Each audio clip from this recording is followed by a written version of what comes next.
селе Сазбулак Таласского района открылся новый детский сад под названием Шумкар Алтын-Уя. Двухэтажное здание построили за счет местного бюджета. Всего было выделено 72 миллиона сомов. Детсад уже начал принимать дошколят.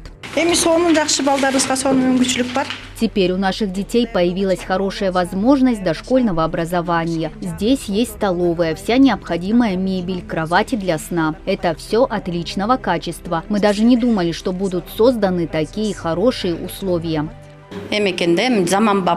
Современный. Условия отвечают всем требованиям. Мы все осмотрели и остались довольны. Конечно, мы рады. Теперь у наших мам, можно сказать, освободятся руки. Они смогут выйти на работу.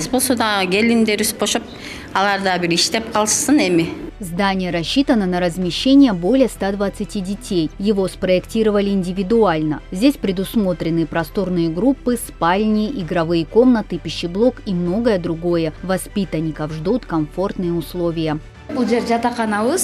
Это наша спальная комната. А здесь дети будут принимать пищу, а также играть. Рядом находится санитарный узел, чтобы дети всегда были в чистоте. Это помещение рассчитано на 25 детей. Я очень рада, мне нравится здесь все. Мы благодарны главе нашего Айлы Өкмөтү и местным депутатам за строительство этого садика. Прежний местный детсад не эксплуатировался с 1992 года. Здание пострадало после землетрясения, и его не смогли восстановить. Все эти годы многим родителям приходилось оставлять детей дома с родственниками или возить их в соседние села. Новый детсад – это лучшая поддержка для родителей. Мы поддержали инициативу наших местных жителей и начали работу. И вот мы уже сдаем в эксплуатацию новый детский сад. И наши сельчане и дети рады этому событию. Я считаю, что дошкольное образование обязательно должно быть. В течение месяца погода должна стать теплее, и мы сразу же установим детскую площадку. На ее строительство уже имеется смета. В конце марта, в апреле подрядчик приступит к работе и в течение месяца должен будет завершить ее.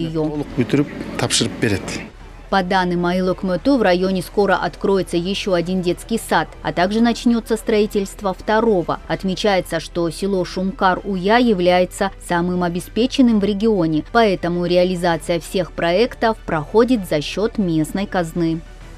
Мадина Низамова, Нурсултан Курманбеков, Кайнар Ормонов, ЛТР, Таласская область.